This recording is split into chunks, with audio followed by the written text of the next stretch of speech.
નમસ્કાર વિદ્યાર્થી મિત્રો, રૂરલ અર્બન માઇગ્રેશનના લેક્ચર અંતર્ગત આપનું હાર્દિક સ્વાગત છે. પાષાણ યુગથી માણસ ભટકતું જીવન જીવતો રહ્યો છે. તે જમીન અને જરૂરી સંસાધનોની પૂર્તિ માટે તથા ઉચ્ચ જીવનની શોધખોળ માટે કુદરતી અને માનવીય પ્રતિકૂળતાઓ વચ્ચે એક સ્થાનેથી બીજા સ્થાને જઈને વસતો રહ્યો છે. વિવિધ દેશનો ઇતિહાસ સ્થળાંતરની ઘટનાઓથી ભરેલો છે. જો આપણે ઇતિહાસ પર દૃષ્ટિપાત કરીએ તો ખ્યાલ આવે કે અંગ્રેજો તથા ફ્રેન્ચો ઉત્તર અમેરિકા અને ઓસ્ટ્રેલિયામાં સ્થળાંતરિત થયા. સ્પેનિશ તથા પોર્ટુગીઝ લોકો દક્ષિણ અમેરિકામાં વસ્યા. મધ્ય એશિયામાંથી આર્યોએ ભારતમાં વસવાટ કર્યો.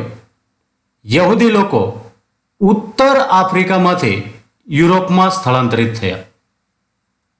હવે આપણે વાત કરીએ સ્થળાંતરના અર્થ વિશે.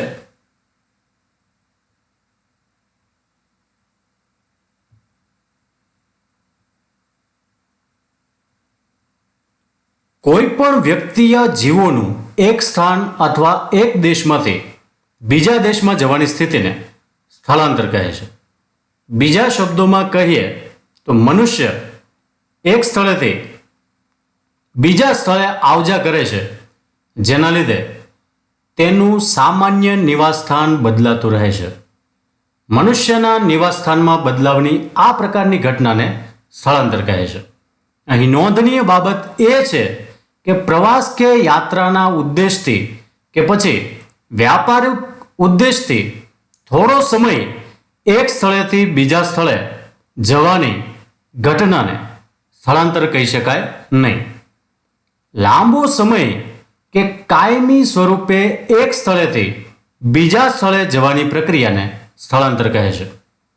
જો કોઈ વ્યક્તિઓના મોટા સમૂહનું એક સાથે સ્થળાંતર થાય તો તેના લીધે જે તે દેશની આર્થિક, સામાજિક, સાંસ્કૃતિક અને રાજકીય વ્યવસ્થા ખળભળી ઉઠે છે. વિદ્યાર્થી મિત્રો, તમે સૌ કોઈ જાણતા હશો કે 18 ડિસેમ્બરને ઇન્ટરનેશનલ માઇગ્રન્ટ્સ ડે તરીકે ઉજવવામાં આવે છે.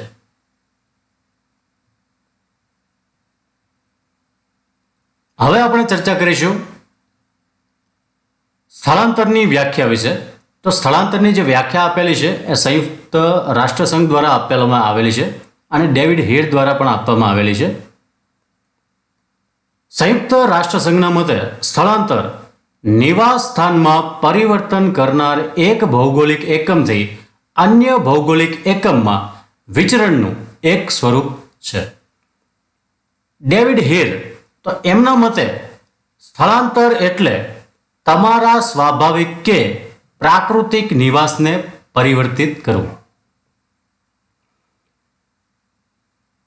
અહીંયા જે વ્યાખ્યાઓ રહેલી છે એ વ્યાખ્યાનું તાત્પર્ય એ છે કે સ્થળાંતર અંતર્ગત નિવાસમાં પરિવર્તન થઈ જાય છે તથા આ પરિવર્તન લાંબા ગાળાનું અને સ્થાયી હોય છે. આટલું જ નહીં, સ્થળાંતર માટે કોઈ એક ભૌગોલિક ક્ષેત્રને પાર કરવું પણ જરૂરી છે. યુનોની ડેમોગ્રાફીની ડિક્શનરી પ્રમાણે એક દેશ અંદર એક સ્થાનથી બીજા સ્થાન પર જવાની ક્રિયાને આઉટ માઇગ્રેશન કહે છે, જ્યારે કોઈ સ્થાન પર અન્ય જગ્યાએથી આવવાની ક્રિયાને ઇન માઇગ્રેશન કહે છે. જો કે યુએસએની વસ્તી ગણતરી કચેરી એ વ્યક્તિઓ માટે માઇગ્રેશન શબ્દ પ્રયોગ કરે છે જે એક દેશ છોડી બીજા દેશમાં રહેવા જતા રહે છે. જે એક જ દેશમાં એક સ્થાનેથી બીજા સ્થાન પર જાય છે તેના માટે મૂવર્સ શબ્દ પ્રયોગ કરે છે. હવે આપણે વાત કરીએ સ્થળાંતરના વર્ગીકરણ વિશે. તો સ્થળાંતરનું વિવિધ આધારો પર વર્ગીકરણ કરવામાં આવે છે. સમયના આધારે, જેમ કે ટૂંકા ગાળાનું અને લાંબા ગાળાનું સ્થળાંતર. કારણોના આધારે સ્થળાંતર, જેમ કે આર્થિક, સામાજિક અને રાજનૈતિક બાબતોના આધારે સ્થળાંતર.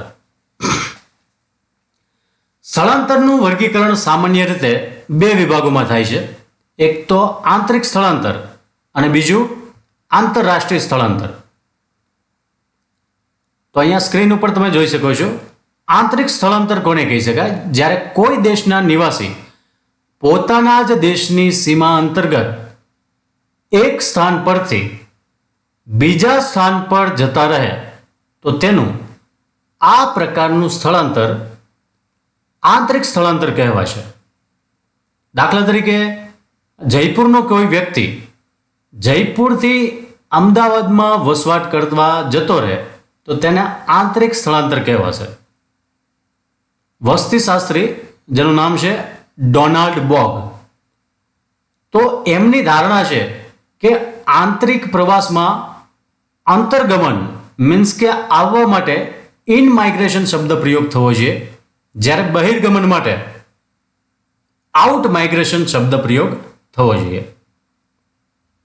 હવે વાત કરીએ આંતરરાષ્ટ્રીય સ્થળાંતર. તો તમે સૌ કોઈ જાણો છો કે જ્યારે કોઈ વ્યક્તિ કે વ્યક્તિઓનો સમુદાય એક દેશની સીમાઓને ઓળંગીને બીજા દેશમાં જઈને વસવાટ કરે તો આવા પ્રકારના સ્થળાંતરને આંતરરાષ્ટ્રીય સ્થળાંતર કહે છે. આમ આંતરરાષ્ટ્રીય સ્થળાંતરનું તાત્પર્ય રાષ્ટ્ર વચ્ચે થનાર ગમન આગમન સાથે રહેલું છે. જેમ કે સુરતનો કોઈ નાગરિક ફ્રાન્સમાં જતો રહે અથવા તો જર્મનીના બર્લિન અંતર્ગત વસવાટ કરવા જતો રહે તો તે પ્રકારનું એ સ્થળાંતર એ આંતરરાષ્ટ્રીય સ્થળાંતર કહેવાશે. હવે આપણે વાત કરીએ ગ્રામીણ શહેરી સ્થળાંતર વિશે. તો ગ્રામીણ શહેરી સ્થળાંતર આંતરિક સ્થળાંતર અંતર્ગત રૂરલ અર્બન માઇગ્રેશનનો એ સમાવેશ થાય છે. રૂરલ અર્બન માઇગ્રેશન એ 4 પ્રકારના હોઈ શકે છે. એક તો ગામડાથી શહેરો તરફનું સ્થળાંતર. આ સ્થળાંતર કામની શોધ માટે, બાળકોના ઉજ્જવળ ભવિષ્ય માટે, એમના ઉચ્ચ શિક્ષણ માટે, આરોગ્યની સગવડોને લઈને કે કૃષિની ઓફ સિઝનમાં થતું હોય છે. ત્યારબાદ છે ગામડાથી ગામડા તરફનું સ્થળાંતર. આ સ્થળાંતર મેરેજ કે કામની શોધના લીધે થતું હોય છે. ત્યારબાદ છે શહેરોથી ગામડા તરફનું સ્થળાંતર. આ સ્થળાંતર ખેતીની સિઝનમાં કે રોગચાળા જેવી પરિસ્થિતિ, જેમ કે અત્યારે કોરોનાની પરિસ્થિતિ છે, તો એની અંતર્ગત શહેરોથી ગામડા તરફનું સ્થળાંતર વધેલું છે. ત્યારબાદ છે શહેરોથી શહેરો તરફનું સ્થળાંતર. તો આ સ્થળાંતર વધુ આવક પ્રાપ્ત કરવાની તક, વેતન તફાવત, મેરેજ, નોકરી, કામની શોધ વગેરેના લીધે થતું હોય છે. એવું કહેવાય છે કે ભારત ગામડાઓમાં વસેલું છે. ભારતમાં 6 લાખથી વધુ ગામડા રહેલા છે. ભારતમાં છેલ્લા 5-6 દાયકાથી ગ્રામીણ વસ્તીનું પ્રમાણ 82% ઘટી 69% આસપાસ થયેલું છે. આવી જ રીતે 1951માં શહેરી જનસંખ્યાનું પ્રમાણ 17% હતું, જે 2011માં વધી 31% થયેલું છે અને 2025 આસપાસ 42% રહેવાની સંભાવના છે. 1951માં જીડીપીમાં કૃષિ ક્ષેત્રનો ફાળો 56% હતો, જ્યારે 2017માં તેનો ફાળો ઘટી 15% આસપાસ થયેલો છે. બીજી બાજુ બિન આર્થિક ખેડાણ ઘટકોનું પ્રમાણ વધતા મોટા ભાગના લોકો પોતાના કુટુંબની સાથે બહેતર જીવનની શોધમાં શહેરોમાં સ્થળાંતરિત થયા છે.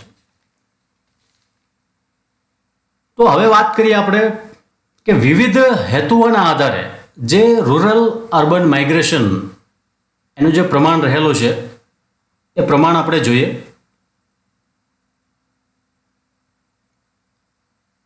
આ જે માહિતી છે 2011ના સંદર્ભમાં છે. તમે જોઈ શકો છો કે નોકરીના લીધે ગ્રામીણથી શહેરી તરફ જે સ્થળાંતર થયેલું છે એનું પ્રમાણ 10.22% રહેલું છે. વ્યવસાયના લીધે 0.96% અને મેરેજને લીધે 50% આસપાસ સૌથી વધારે રહેલું છે. શિક્ષણના લીધે સ્થળાંતરનું પ્રમાણ 1.77% રહેલું છે. તો રૂરલ અર્બન માઇગ્રેશન એની પાછળના કારણો કયા છે? તો એ કારણો વિશે હવે આપણે ચર્ચા કરીએ. તો પહેલું એની અંતર્ગત જે કારણ રહેલું છે એ કારણ છે કુદરતી કે પ્રાકૃતિક કારણ.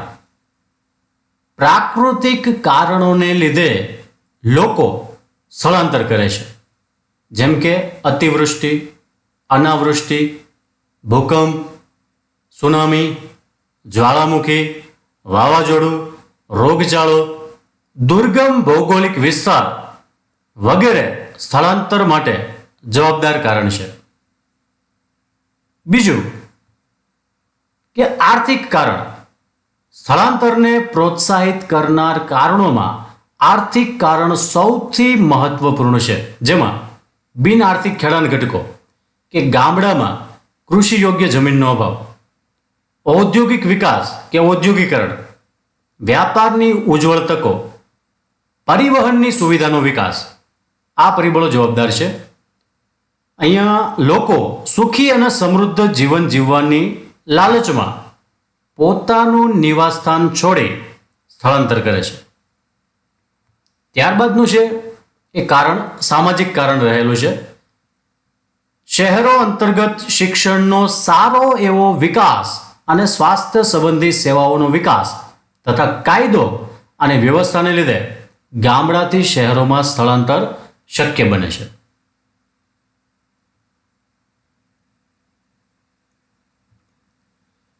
ત્યારબાદનો પોઈન્ટ છે વસ્તી વિષયક કારણ.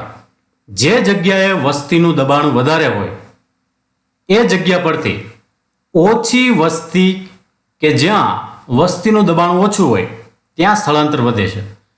અથવા તો જે જગ્યાએ લેબર ફોર્સ ઓછો છે અને વેતન દરો વધુ છે, કહેવાનો મતલબ કે શ્રમનો પુરવઠો ઓછો અને વેતન દર વધુ છે, તેવી જગ્યાએ વસ્તીનું સ્થળાંતર થાય છે.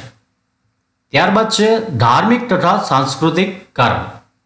તો સ્થળાંતર માટે ધાર્મિક અને સાંસ્કૃતિક કારણ પણ જવાબદાર છે.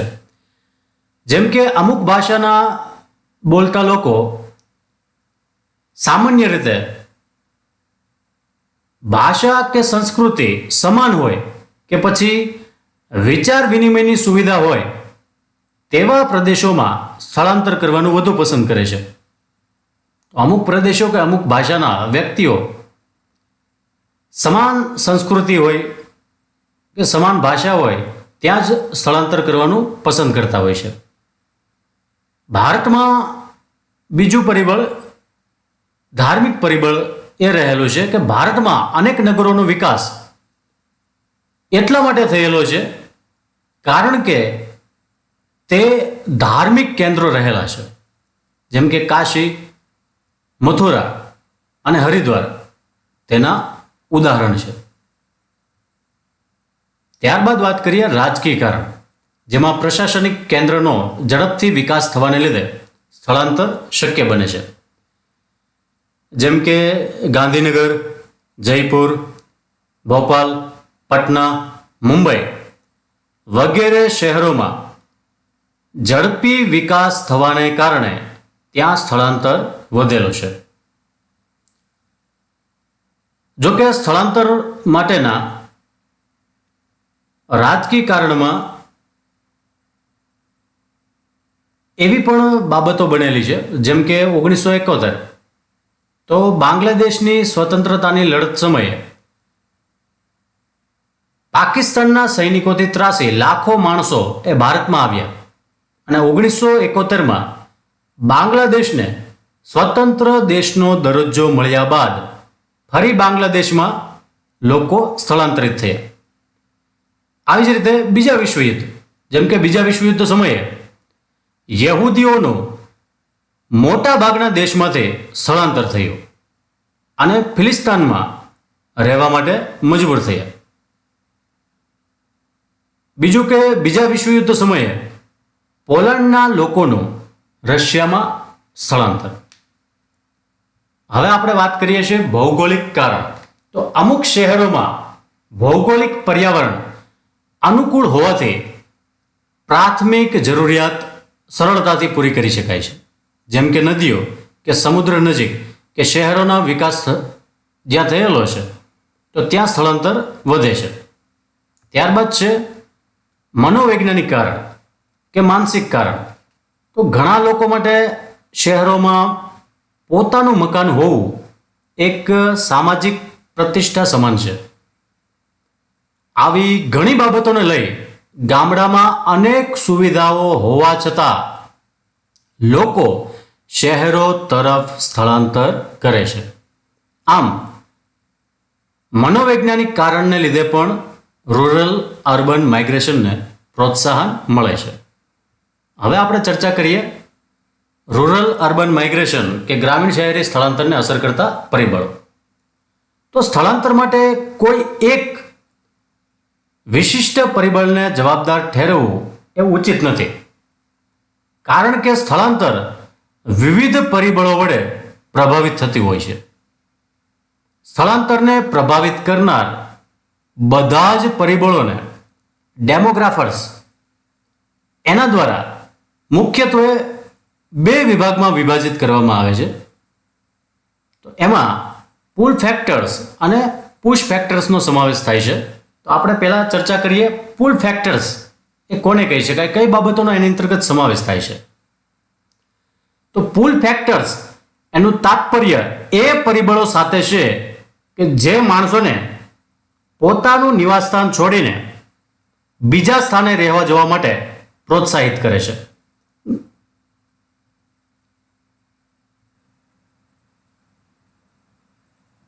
ટૂંકમાં જે પરિબળો મનુષ્યને પોતાની તરફ આકર્ષિત કરે છે તેને પુલ ફેક્ટર્સ કહે છે. તેને બીજા શબ્દોમાં પોઝિટિવ માઇગ્રેશન પણ કહે છે, જેની અંતર્ગત વધુ આવક પ્રાપ્ત કરવાની તકો, વ્યવસાય સંબંધી ઉત્તમ તકો, વેતનમાં રહેલો તફાવત, શ્રેષ્ઠ શહેરી સગવડો કે જેમાં આરોગ્ય સંબંધી સુવિધા, કાયદો વ્યવસ્થા, ક્રાઇમ રેટનું નીચું પ્રમાણ. તો આવા પોઝિટિવ બાબતોને લઈને પણ એ સ્થળાંતર એ શક્ય બને છે. બીજું કે આરોગ્યપ્રદ કે શુદ્ધ કે આકર્ષક વાતાવરણ, શિક્ષણની ઉત્તમ સુવિધા, બાળકોનું ઉજ્જવળ ભવિષ્ય, મનોરંજનના સાધનોની પ્રાપ્યતા વગેરેને લીધે પણ એ સ્થળાંતરને પ્રોત્સાહન મળે છે. હવે વાત કરીએ પુશ ફેક્ટર્સ વિશે. તો સ્થળાંતરના પુશ ફેક્ટર્સનું તાત્પર્ય એ પરિબળો સાથે છે કે જેમાં કોઈ વ્યક્તિને પોતાનું નિવાસસ્થાન છોડી મજબૂરીવશ બીજા સ્થળે જવાની ફરજ પડે છે. તો વ્યક્તિ સ્વેચ્છાએ જવા તૈયાર હોતા નથી, પણ મજબૂરીવશ એમને સ્થળાંતર કરવું પડે છે. તો આ પ્રકારના સ્થળાંતરને નેગેટિવ સ્થળાંતર નેગેટિવ માઇગ્રેશન કહે છે. પુશ ફેક્ટર્સ અંતર્ગત પાકની નિષ્ફળતા એ પણ જવાબદાર છે. બેરોજગારી કે રોજગારીની તકોનો અભાવ, ગરીબીનું પ્રમાણ, સિંચાઈની સગવડોનો અભાવ, બિન આર્થિક ખેડાણ ઘટકોનું વધતું પ્રમાણ કે સીમાંત ખેતરોનું વધતું પ્રમાણ એ જવાબદાર છે. પહેલા સીમાંત ખેતરોનું પ્રમાણ એ ઓછું હતું, પણ 2018-19ના આંકડા એવું કહે છે કે ભારતમાં બિન આર્થિક ખેડાણ ઘટકોનું પ્રમાણ વધીને 85% થયેલું છે. તો આ પણ એક જવાબદાર પરિબળ રહેલું છે માઇગ્રેશન માટે. બીજું કે રાજનૈતિક અને ધાર્મિક આધાર પર ભેદભાવ રહેલો છે, એના લીધે માઇગ્રેશન બને છે શક્ય. વધુ આવક પ્રાપ્ત કરવાની તકોનો અભાવ, અસામાજિક તત્વોનો આતંક, મનોરંજનની સુવિધાનો અભાવ, કાયદો તથા વ્યવસ્થાનો અભાવ, કુદરતી આપત્તિઓ, દુષ્કાળ, પૂર, ભૂકંપ, સુનામી, વાવાઝોડું, રોગચાળો. તો આવી કુદરતી આપત્તિઓ ઉપરાંત માનવ સર્જિત તો યુદ્ધની પરિસ્થિતિ, એના લીધે પણ માઇગ્રેશન એ થાય છે. સ્વાસ્થ્ય સંબંધી સગવડોનો અભાવ, શિક્ષણ તથા તાલીમનો અભાવ પ્રદૂષિત વાતાવરણ વગેરેને લીધે પણ એ માઇગ્રેશન થતું રહેતું હોય છે.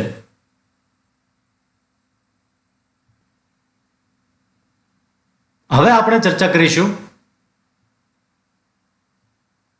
કે વિવિધ ક્ષેત્રોમાં રૂરલ અર્બન માઇગ્રેશન એનું પ્રમાણ કેટલું રહેલું છે.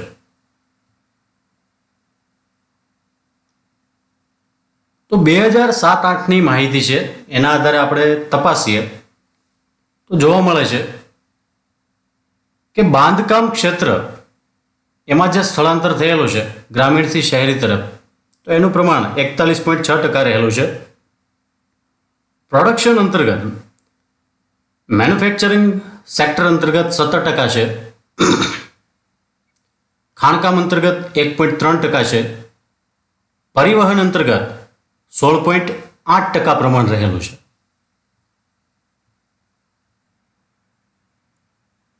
તો બાંધકામ ક્ષેત્ર અંતર્ગત પરિવહન અને મેન્યુફેક્ચરિંગ સેક્ટર ક્ષેત્રે માઇગ્રેશનનું પ્રમાણ એ ખૂબ જ વધેલું છે એવું કહી શકાય. હવે જે આપણે ચર્ચા કરવાના છીએ એ ચર્ચા કરીશું ગ્રામીણ શહેરી સ્થળાંતરનું વર્ષવાર પ્રમાણ. તો એ વર્ષવાર પ્રમાણ કેટલું રહેલું છે? આપણે જે આંકડા લેવાના છીએ એ 2001ના આંકડા લઈશું અને 2011ના આંકડા લઈશું. એ બંને આંકડા તપાસીશું કે એનું પ્રમાણ એ કઈ રીતે રહેલું છે. તો જોઈએ કે જે માઇગ્રેશન રહેલું છે એની અંતર્ગત રૂરલ માઇગ્રેશનનું પ્રમાણ 2001 અંતર્ગત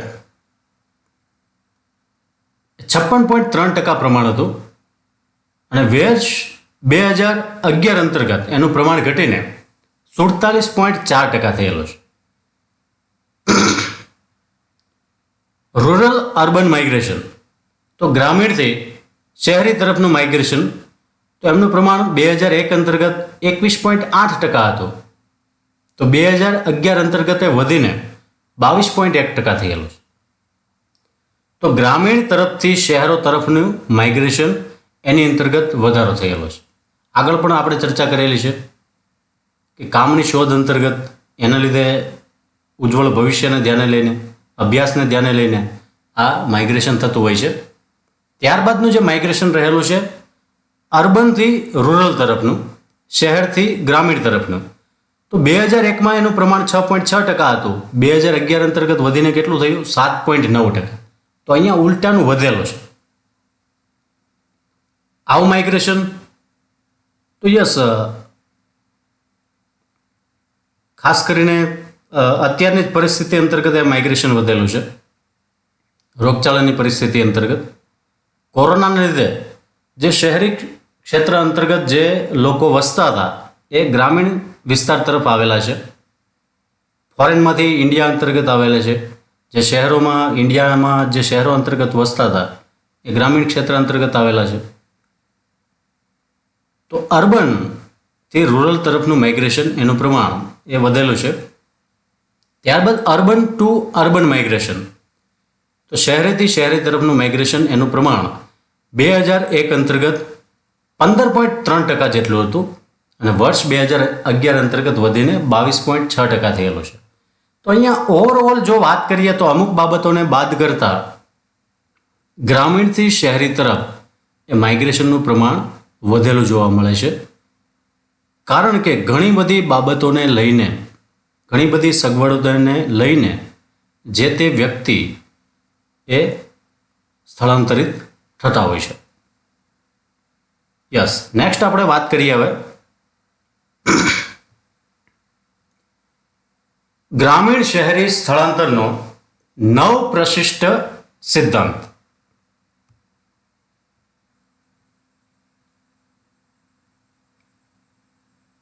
તો નવ પ્રશિષ્ટ સિદ્ધાંત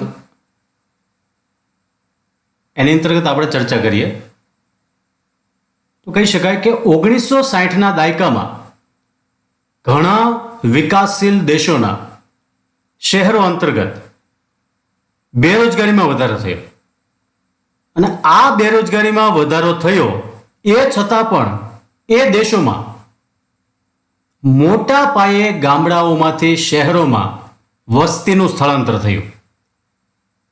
આ બાબતને ધ્યાને લઈ અમેરિકન અર્થશાસ્ત્રી કે જેનું નામ છે માઇકલ ટોડારો, તો એમણે 1969માં એક સિદ્ધાંત આપ્યો જેને ટોડારો મોડેલ તરીકે પણ ઓળખવામાં આવે છે. ટોડારો મોડેલમાં જે બાબતનો ઉલ્લેખ કરવામાં આવેલ છે એમાં એવી વાતો રજૂ કરેલી છે કે સ્થળાંતર મૂળભૂત રીતે તુલનાત્મક લાભ ખર્ચના વિવેકપૂર્ણ આર્થિક દૃષ્ટિકોણથી પ્રભાવિત થાય છે. સ્થળાંતર કરવાનો નિર્ણય બીજી બાબત છે કે જે સ્થળાંતર કરવાનો નિર્ણય લેવામાં આવે છે એમાં ગ્રામીણ વેતન દરમાં તફાવતના આધારે નહીં પરંતુ અપેક્ષિત વેતન દરના તફાવતના આધાર પર એ બાબત ઉપર એ સ્થળાંતર આધાર રાખે છે. તો વાસ્તવિક વેતન દરના આધારે નહીં પણ અપેક્ષિત વેતન દરના તફાવતના આધારે સ્થળાંતર કરવાનો નિર્ણય લેવામાં આવે છે. અને અહીંયા આ અપેક્ષિત તફાવતને બે ચલો એની ક્રિયા અને પ્રતિક્રિયા દ્વારા નક્કી કરવામાં આવે છે, જેમાં શહેરી ગ્રામીણ વેતન દર તફાવત એ ધ્યાને લેવામાં આવે છે. બીજું, આધુનિક શહેરી ક્ષેત્રમાં સફળતાપૂર્વક રોજગારી પ્રાપ્ત થવાની સંભાવના એ બાબતને પણ ધ્યાને લેવામાં આવે છે. ત્રીજી જે બાબત રહેલી છે એ બાબત એમણે ઉલ્લેખ કરેલો છે કે સ્થળાંતર ન માત્ર શહેરી નોકરીઓની તકોમાં વૃદ્ધિ થવાના કારણે થાય છે પરંતુ ગ્રામીણ શહેરી વિસ્તારોની સંભવિત અપેક્ષિત આવકમાં થનાર સકારાત્મક તફાવતના કારણે પણ થાય છે. ચોથી બાબત જે રજૂ કરેલી છે કે શહેરી નોકરી કે જોબ પ્રાપ્ત થવાની સંભાવના તથા શહેરી બેરોજગારી વચ્ચે વ્યસ્ત સંબંધ રહેલો છે. તો નોકરી પ્રાપ્ત થવાની સંભાવના અને શહેરી બેરોજગારી એની વચ્ચે ઉલટો સંબંધ રહેલો છે એવી વાત કરેલી છે. હવે આપણે સમજીએ કે ટોડારો મોડેલ એનો પ્લસ પોઈન્ટ કયો છે, એની વિશેષતા કઈ રહેલી છે.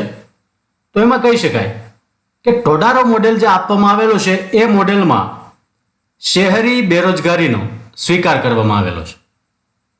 બીજી બાબત કે આ મોડેલમાં એ બાબત પર પણ વિચાર કરવામાં આવ્યો છે કે ગ્રામ્ય વિસ્તારમાંથી જે શહેરોમાં સ્થળાંતર થાય છે તો એ સ્થળાંતરમાં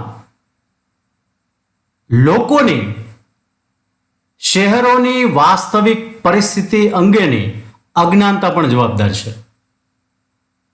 તો માણસો છે કે લોકો છે એ અજ્ઞાનવશ પણ શહેરો તરફ સ્થળાંતર કરે છે કે જે શહેરોની વાસ્તવિક પરિસ્થિતિથી એ વાકેફ હોતા નથી. તો આ બાબતનો પણ એની અંતર્ગત ઉલ્લેખ કરવામાં આવ્યો છે જે એમનો પ્લસ પોઈન્ટ છે. હવે ટોડારો મોડેલની મર્યાદા કઈ છે? તો આ મોડેલમાં સ્થળાંતરના ધાર્મિક પાસાઓ, સાંસ્કૃતિક, ભૌગોલિક, સામાજિક આવા બિન આર્થિક ઘટકો પ્રત્યે એ ધ્યાન આપવામાં આવ્યું નથી. તો આ મોડેલની એ મર્યાદા કહી શકાય. અહીંયા આપણો ટોપિક પૂર્ણ થાય છે. Thank you.